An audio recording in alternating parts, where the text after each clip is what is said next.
Doctor Parthasarathi నేను కమలం గుర్తు మీద పోటీ చేస్తా ఉన్నాను. కమలం గుర్తుంటే సైకిల్ గుర్తున్నట్టే, కమలం గుర్తుంటే గ్లాసు గుర్తున్నట్టే అని మీరందరూ అర్థం చేసుకోవాల్సిన అవసరం ఉంది అని మీకు చెబుతా ఉన్నా. దయచేసి ఒక్క అవకాశం ఇవ్వండి. దిబ్బనకల్లు గ్రామానికి సేవ చేసుకునే భాగ్యాన్ని ఇవ్వండి. నేను ఒక్కడి కాదు, మేము మూడు పార్టీలము. రాబోయేది నరేంద్ర మోదీ నాయకత్వంలో, నరేంద్ర మోదీ ప్రధానమంత్రిగా కేంద్రంలో ఎన్డీఏ సర్కార్ ఏర్పడుతుంది, ఎన్డీఏ ప్రభుత్వం ఏర్పడుతుంది. గుర్తుపెట్టుకోండి, దిబ్బనకల్లు గ్రామాన్ని అభివృద్ధి చేసుకోవాలంటే నరేంద్ర మోదీ గారి సహకారం తప్పనిసరి.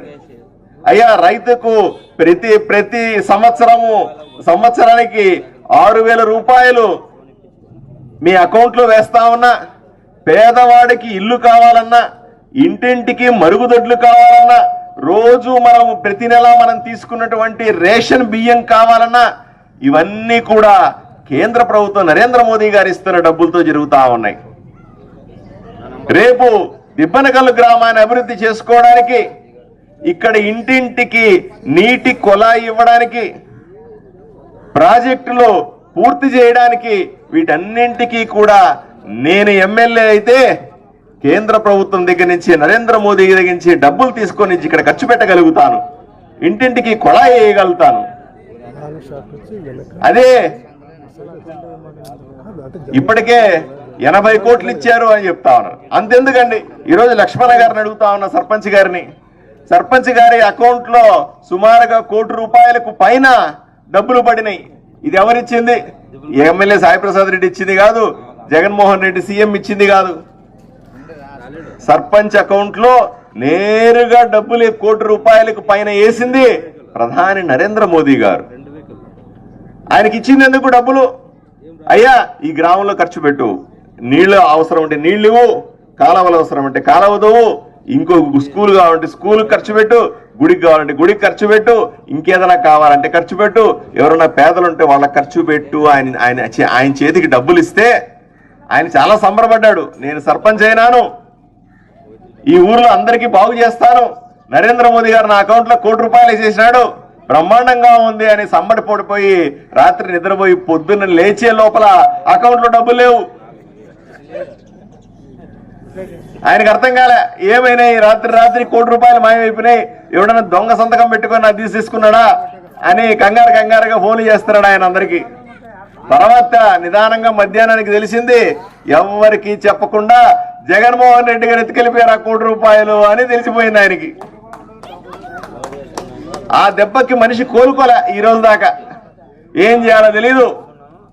ఓటేసి మీరు గెలిపించినారు, సంతోషమే. గెలిపించిన వాళ్ళకి ఏదో ఒకటి చెయ్యాలన్న ఆత్రం ఉంది ఆ మనిషిలో, సంతోషమే.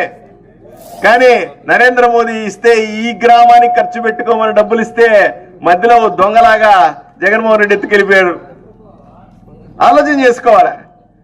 నేను చెప్తా ఉన్నా, నేను గెలిస్తే కమలం పువ్వు గుర్తు మీద నేను గెలవబోతా ఉన్నాను.